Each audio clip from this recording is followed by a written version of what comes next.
কেন্দ্রীয় সরকারের অধীন রেল মন্ত্রকে অর্থাৎ ভারতীয় রেলে গ্রুপ ডি পদে প্রায় 22,000+ শূন্য পদে নিয়োগের বিজ্ঞপ্তি ইতিমধ্যেই জারি হয়েছে।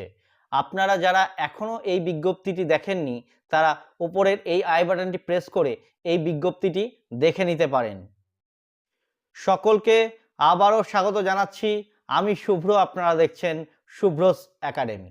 যেহেতু আমি প্রতিটি ভিডিওতেই নিয়মিতভাবে সরকারি চাকরির বিজ্ঞাপনের পাশাপাশি কিভাবে সেই চাকরির প্রিপারেশন নেবেন সেই বিষয়েও আলোচনা করে থাকি, তাই যদি এখনও চ্যানেলটি সাবস্ক্রাইব না করে থাকেন কিংবা আমার চ্যানেলে নতুন হন তাহলে চ্যানেলটি সাবস্ক্রাইব করে পাশের বেল আইকনটি প্রেস করতে ভুলবেন না।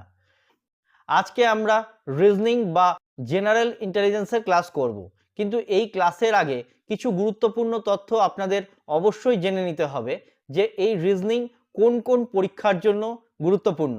যদিও আমরা রেলওয়ে গ্রুপ ডি কে টার্গেট করে এই সেশনগুলো শুরু করছি বা এই ক্লাসগুলো করছি, কিন্তু এই ক্লাসগুলো কিন্তু বিভিন্ন কম্পিটিটিভ পরীক্ষার জন্য আপনাদের একই সাথে প্রস্তুত করবে।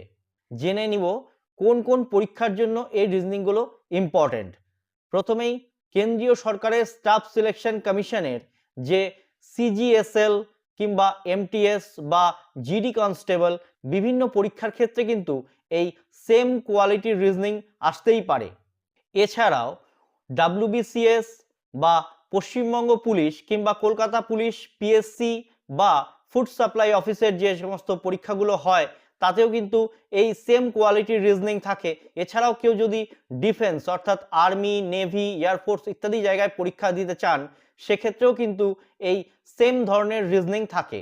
তাই আজকের ক্লাসগুলো বা আজকে থেকে যে ক্লাসগুলো শুরু হচ্ছে সেগুলো যদিও রেলওয়ে গ্রুপ ডি কে লক্ষ্য রেখেই তৈরি করা হচ্ছে, কিন্তু আপনারা যদি এই ক্লাসগুলো করেন তাহলে একই সাথে আপনার এতগুলো পরীক্ষার প্রস্তুতি কিন্তু একবারে হয়ে যাবে। আসুন আর সময় নষ্ট না করে আজকের ক্লাস শুরু করা যাক। আজকে আমরা রিজনিং এর ক্লাস করব। 1 নম্বর প্রশ্নটা ভালো করে শুনতে হবে। একটি পোকা এ বিন্দু থেকে শুরু করে প্রথমে উত্তর পূর্ব দিক বরাবর 12 মিটার এবং সেখান থেকে দক্ষিণ পূর্ব দিক বরাবর 16 মিটার গেল। এ বিন্দু থেকে তার বর্তমান দূরত্ব কত হবে? তো প্রথমে কি বলা হয়েছে, এ বিন্দু থেকে শুরু করে উত্তর পূর্ব দিকে 12 মিটার গেল।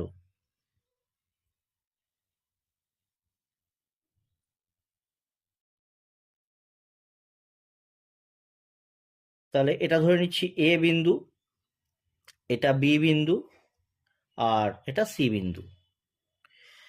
এ বিন্দু থেকে 12 মিটার গেল, বি বিন্দু থেকে সি বিন্দুর দিকে 16 মিটার গেল। তাহলে বর্তমান দূরত্ব কত হবে? উত্তর পূর্ব দিকটা আগে বুঝিয়ে দিই। আমরা ধরে নিয়েছি এটা উত্তর দিক, এটা পশ্চিম দিক, এটা দক্ষিণ দিক, এটা পূর্ব দিক। অতএব AC equals to √AB square যোগ BC স্কোয়ার।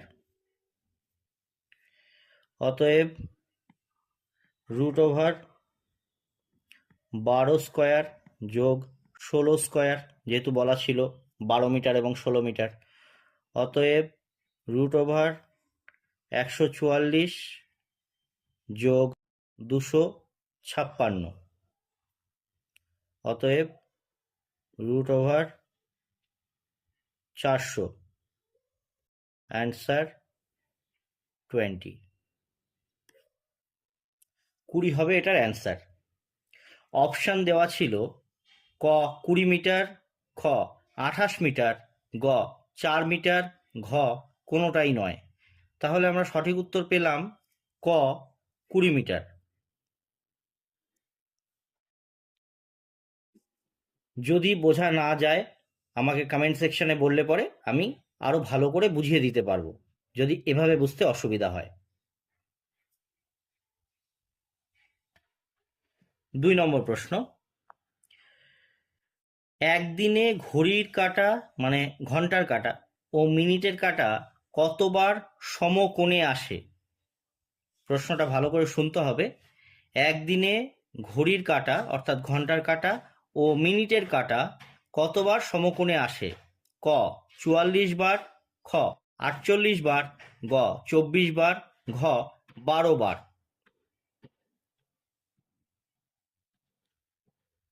এটা হচ্ছে একটা ঘড়ি, ওয়াচ। বলা হয়েছে এই ঘড়ির এই দুটো কাঁটা কতবার সমকোণে আসে। সমকোণে আসে মানে 90 ডিগ্রি অ্যাঙ্গেলে কতবার আসে। এখানে ব্যাপারটা বোঝার আছে। দেখে মনে হবে যে দিনে ২৪ ঘন্টা, তাহলে হয়তো ২৪ বার আসে, কিন্তু তা নয়। সাধারণত ১ ঘন্টায় কাঁটা দুটি দুবার সমকোণে আসে, অর্থাৎ ৯০ ডিগ্রি কোণে আসে। এই হিসাবে ১২ ঘন্টায় ২৪ বার হওয়ার কথা থাকলেও বাস্তবে কিন্তু তা হয় না।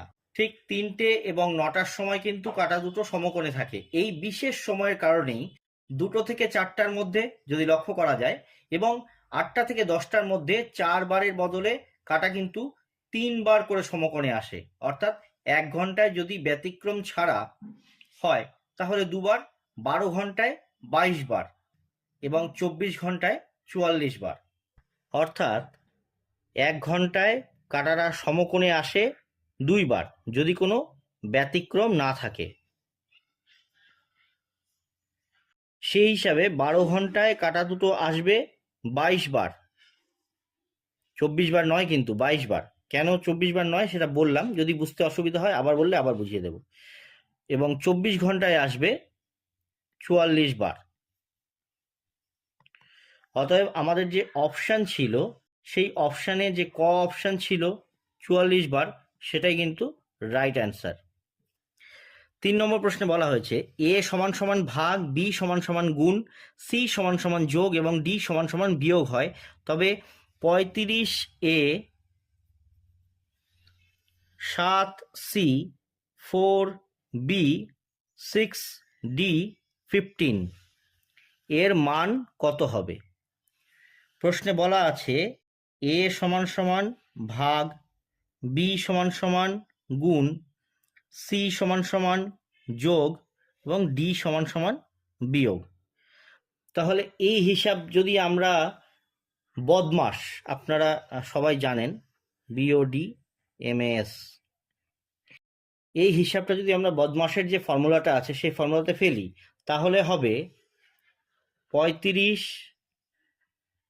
ভাগ ৭ যোগ ৪ গুণন ৬ বিয়োগ ১৫, অর্থাৎ ৫ যোগ ২৪ বিয়োগ ১৫, অর্থাৎ সঠিক উত্তর হবে ১৪।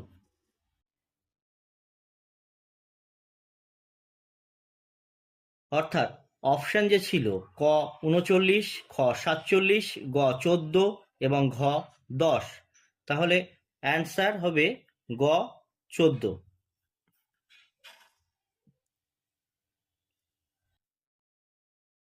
৪ নম্বর প্রশ্নে বলা হয়েছে শূন্যস্থান পূরণ করুন। ৪, ১২, ১৫, ৫, ১৫, ১৮, ৬, কত হবে? অপশন দেওয়া আছে ক ৮, খ ১২, গ ১৮, ঘ ২১।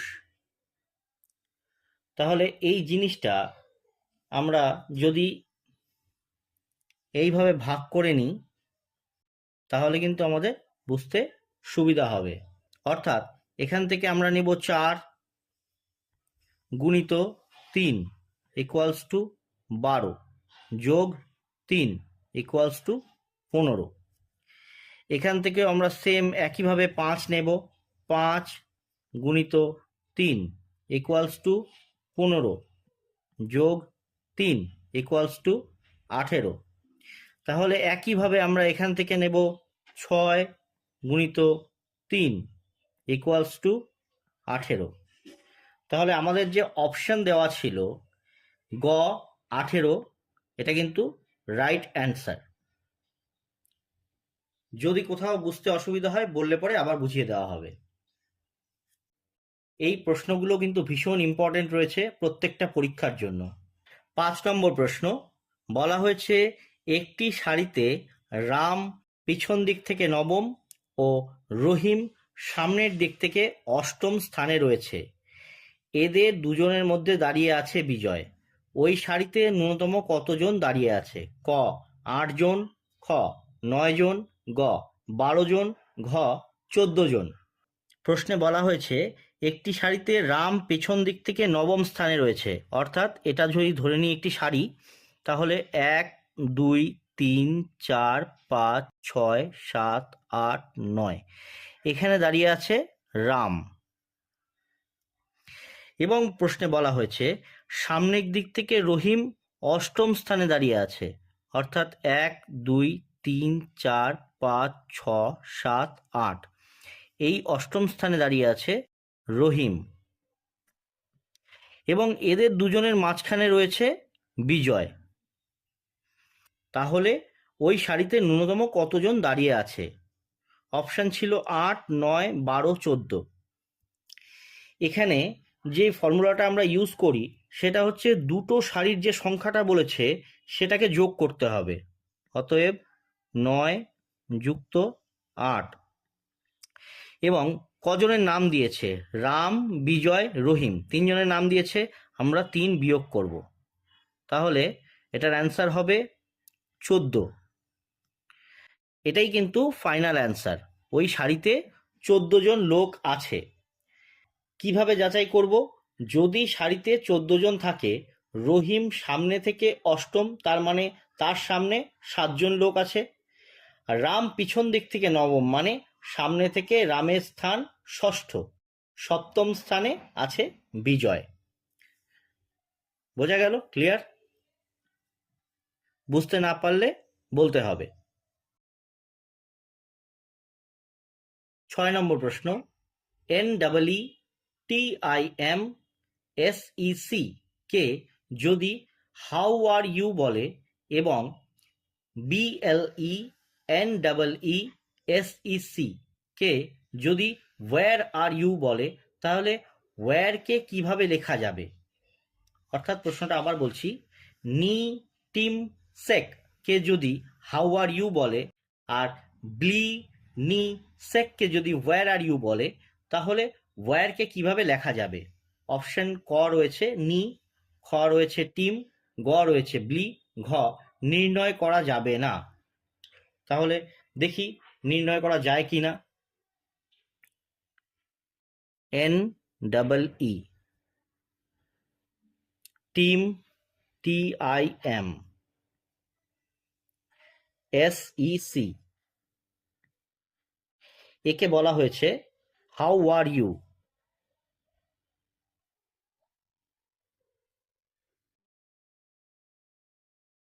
তাহলে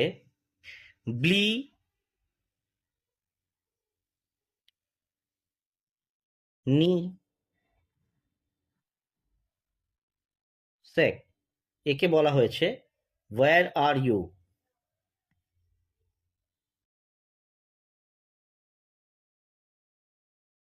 তাহলে ওয়্যার ইকুয়ালস টু কি হবে?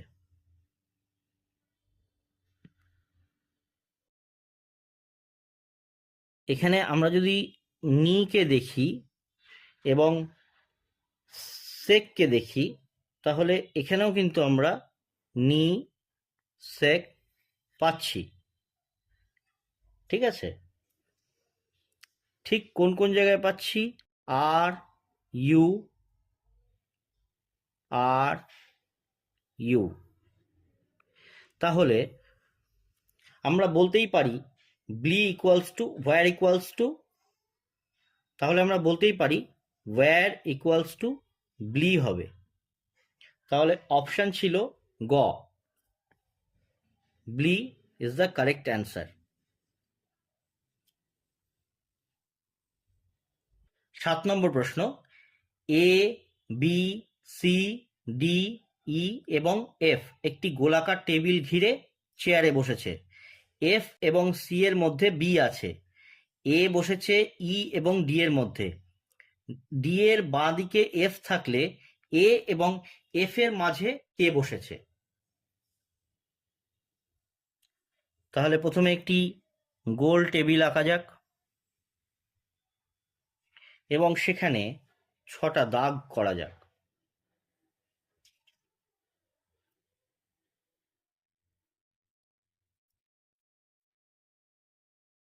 প্রশ্নে বলা আছে A B C D E F একটি গোলাকার টেবিল ঘিরে বসেছে, যেখানে এফ এবং সি এর মধ্যে আছে বি। তাহলে এখানে এফ লিখলাম, এখানে সি লিখলাম, এর মাঝখানে রয়েছে বি। এ বসেছে ই এবং ডি এর মধ্যে, এ বসেছে ই এবং ডি এর মধ্যে। ডি এর বাঁ দিকে এফ, তাহলে ডি বাঁ দিকে এফ মানে এটা বাঁ দিক, তাহলে এখানে হবে ই। এই হলো বসার ক্রম। প্রশ্ন ছিল ডি এর বাঁ দিকে এফ থাকলে এ এবং এফ এর মাঝখানে কে বসেছে? এ আর এফ এর মাঝখানে কে বসেছে? তাহলে অ্যান্সার হবে ডি। অতএব অপশন গ ডি ছিল, ডি হবে সঠিক উত্তর। বোঝা গেল? খুব সোজা ছিল, প্রশ্নটা অনেক কঠিন বা জটিল করে লেখা রয়েছে।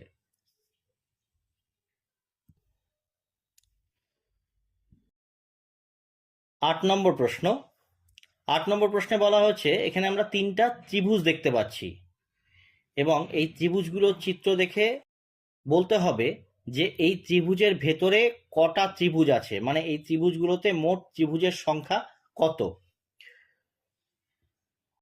এখানে আমরা 3টা ত্রিভুজ দেখতে পাচ্ছি, 3 রকম।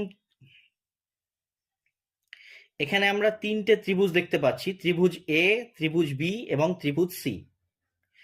এবং এই ত্রিভুজগুলোর ভেতরে কতগুলো ত্রিভুজ রয়েছে তা আমাদেরকে বের করতে হবে, ত্রিভুজের সংখ্যা বের করতে হবে। তাহলে যখন এই ধরনের প্রশ্ন থাকবে, ত্রিভুজ সি এর ব্যাপারটা আগে আমরা ক্লিয়ার করব। যখনই এই ধরনের ত্রিভুজের ব্যাপার থাকবে তখনই আমরা প্রথমে 2 লিখব। প্রথমেই আমরা কি লিখব? 2। যে কোনো ত্রিভুজের ব্যাপার আসলেই, মানে ত্রিভুজের ভেতর থেকে ত্রিভুজ নির্ণয় করতে হবে, এই ধরনের যে কোনো প্রশ্ন আসলে, যে কোনো রিজনিং আসলে প্রথমে আমরা 2 লিখব। এবং এই 2 এর সাথে আমাদেরকে গুণ করতে হবে। আমরা 2 এর সাথে কি গুণ করব? ত্রিভুজের কোণ থেকে বাহু পর্যন্ত কতগুলো লম্ব বা কতগুলো সরলরেখা গিয়েছে সেই সংখ্যাগুলো আমরা গুণ করব। তাহলে কিন্তু আমাদের এই ত্রিভুজের অঙ্ক ক্লিয়ার হয়ে যাবে। তাহলে ত্রিভুজ সি এর ক্ষেত্রে কোণ থেকে আমাদের বাহু পর্যন্ত কটা রেখা গেছে? 1টা, 2টা, 3টা। তাহলে আমরা 3 বার 2 গুণন করব। 2 গুণ 2 গুণ 2 গুণ 2, 2 এর সাথে আমরা এইভাবে গুণ করব, তাহলে কিন্তু আমরা মোট ত্রিভুজের পরিমাণটা পেয়ে যাব। তাহলে 2 দুগুণী 4, 4 দুগুণী 8, 8 দুগুণী 16, অর্থাৎ এখানে মোট ত্রিভুজের সংখ্যা রয়েছে 16। সি ত্রিভুজের ক্ষেত্রে মোট ত্রিভুজের সংখ্যা রয়েছে 16টি। বোঝা গেল? না বুঝতে পারলে আবার বললে বুঝিয়ে দেওয়া হবে। এভাবেই আমরা যখন ত্রিভুজ বি এর দিকে আসব, একই রকম রয়েছে, খালি একটু পার্থক্য কি, এখানে যেই রেখাটা পূর্ণভাবে গেছিল এখানে সেই রেখাটা হাফ গিয়ে আর যায়নি, বাহু থেকে হাফ গিয়েছে। তাহলে বি এর ক্ষেত্রে কি করব? প্রথমে 2 লিখে গুণ করব। গুণ করে প্রথমে আগে দেখে নেব কটা রেখা কোণ থেকে অপর দিকে বিপরীত বাহুতে স্পর্শ করেছে। তাহলে 1 এবং 2, তাহলে 2 গুণন 2 গুণন 2। এবার এই যে রেখাটা হাফ গিয়েছে, যেটা বাহু থেকে অর্ধেক পর্যন্ত গিয়েছে, এই ধরনের থাকলে পরে আমরা 2 যোগ করব, তাহলে কিন্তু আমাদের উত্তর চলে আসবে। তাহলে এখানে কত হবে? 2 দুগুণ 4, 4 দুগুণ 8, 8 যোগ 2 10। তাহলে বি রকম যদি ত্রিভুজ আমাদেরকে দেওয়া হয় তাহলে বি এর মতো দেখতে যদি ত্রিভুজ আমরা পাই এবং বলা হয় এর মধ্যে কতগুলো ত্রিভুজ রয়েছে, তাহলে উত্তর হবে 10টি ত্রিভুজ রয়েছে। এবার এ নম্বর ত্রিভুজের ক্ষেত্রে আমরা কি দেখছি, দুটো বাহু আছে, পূর্ণ বাহু, যেখানে কোণ থেকে বিপরীত বাহুতে স্পর্শ করেছে। একটি বাহু এমন রয়েছে যেখানে কোণ থেকে বাহু পর্যন্ত আসেনি, অর্ধেক এসে থেমে গেছে। এই সমস্ত ক্ষেত্রে যেখানে কোণ থেকে বাহুর দিকে আসবে এবং এই সমস্ত জায়গায় মিলিত হবে, এই রকম ত্রিভুজ থাকলে নির্ণয় করতে গেলে আমাদের প্রথমে সেই একই নিয়ম, 2 দিয়ে গুণ করব। 2 গুণিত 1 গুণিত এখানে আরেকটি, মানে দুটো বাহু ছিল। এবার এখানে আমরা এক্ষেত্রে কি করেছিলাম, 2 দিয়ে যোগ করেছিলাম, যেহেতু বাহু থেকে গেছিল। এখানে আমরা কি করব, 4 যোগ করব, যোগ 4, অর্থাৎ 2 গুণিত 2 4, 4 দুগুণ 8, 8 যোগ 4 12। এক্ষেত্রে 12টি ত্রিভুজ আছে। অ্যান্সার এর ক্ষেত্রে 12টি ত্রিভুজ আছে। বোঝা গেল? এটাই হচ্ছে ত্রিভুজের ক্লিয়ার কনসেপ্ট। 9 নম্বর প্রশ্ন বলেছে মান নির্ণয় করুন √1³ যোগ 2³ যোগ 3³ এই মান নির্ণয় করতে বলেছে। এই রকম অঙ্ক যদি আসে, অর্থাৎ √এর মধ্যে 1³ প্লাস 2³ প্লাস 3³ প্লাস 4³ যাই হোক, যত দূর পর্যন্তই টানুক, আমাদের এই সমস্ত অঙ্কের ক্ষেত্রে একটা নিয়ম আছে, একদম শর্টকাট ট্রিক। সেটা হচ্ছে যেই সংখ্যাটা শেষে থাকবে, এক্ষেত্রে রয়েছে 3, এক্ষেত্রে রয়েছে 4, যে সংখ্যাটা শেষে থাকবে তার পরের সংখ্যা দিয়ে সেই সংখ্যাটিকে গুণ করতে হবে। অর্থাৎ এক্ষেত্রে রয়েছে 3, তাহলে 3 গুণিত 4 divided by 2, 12 divided by 2 equals to 6। এটার অ্যান্সার হবে 6। এক্ষেত্রে 4 রয়েছে, তাহলে 4 গুণিত 4-এর পরের সংখ্যা 5 ইকুয়ালস টু 20 ডিভাইডেড বাই 2, অতএব 10। এরকম যাই আসুক না কেন, যত বড় সংখ্যাই আসুক না কেন, এক্ষেত্রে কিন্তু সবসময় যা শেষে আছে তার পরের সংখ্যা দিয়ে গুণ করে 2 দিয়ে ভাগ করলেই কিন্তু উত্তর চলে আসবে। এই অঙ্কের ক্ষেত্রে একটা হোমওয়ার্ক দেওয়া থাকলো, √, এটা সবাই করে আমাকে জানাবেন। 1³ plus 2³ plus 3³ plus 99³ dot dot dot, মানে 99 পর্যন্ত এখানে রয়েছে। এটার উত্তরটা কি হবে, এটা হোমওয়ার্ক থাকলো। 10 নম্বর প্রশ্ন, ধরে নিলাম পরীক্ষায় এরকম একটা বক্স দেওয়া রয়েছে এবং বলা হয়েছে এই বক্সের মধ্যে চতুর্ভুজের সংখ্যা কটি রয়েছে, বা বর্গের সংখ্যা কটি রয়েছে, বা আয়তক্ষেত্র কটি রয়েছে।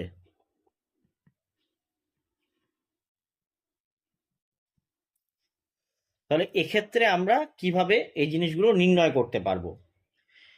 প্রথমেই যে কটা বক্স দেখতে পাওয়া যাচ্ছে সেখানে আমরা কিন্তু 1 2 3 করে লিখে নেব, যতগুলো দেখা যাচ্ছে ততগুলো লিখে নেব। এই পাশেও লিখে নিব। চতুর্ভুজ নির্ণয়ের ব্যাপারটা হচ্ছে যা যা আমরা দেখতে পাচ্ছি, যেমন দেখতে পাচ্ছি সেগুলোকে যোগ করে নেব। অর্থাৎ চতুর্ভুজ নির্ণয়ের ক্ষেত্রে 1 প্লাস 2 প্লাস 3 এখান থেকে পেলাম, গুণন এখানেও যা পেলাম সেটা যোগ করে নেব। 1 প্লাস 2 প্লাস 3, অতএব 6 ইন্টু 6 ইকুয়ালস টু 36টি চতুর্ভুজ রয়েছে। ক্লিয়ার? 36টি চতুর্ভুজ রয়েছে এই বক্সটার মধ্যে। এবার বর্গ নির্ণয় করতে গেলে কি করতে হবে? বর্গের ক্ষেত্রে ডান দিকের বড় সংখ্যা থেকে ছোটর দিকে স্কোয়ার প্লাস করতে করতে যেতে হবে। অর্থাৎ এখানে ডান দিকের বড় সংখ্যা কি রয়েছে? 3। যদি কোথাও 4 থাকে, 5 থাকে, 6 থাকে, 10 থাকে, যাই থাকবে সেখান থেকে একদম সামনের দিকে এগোতে হবে স্কোয়ার প্লাস করতে করতে।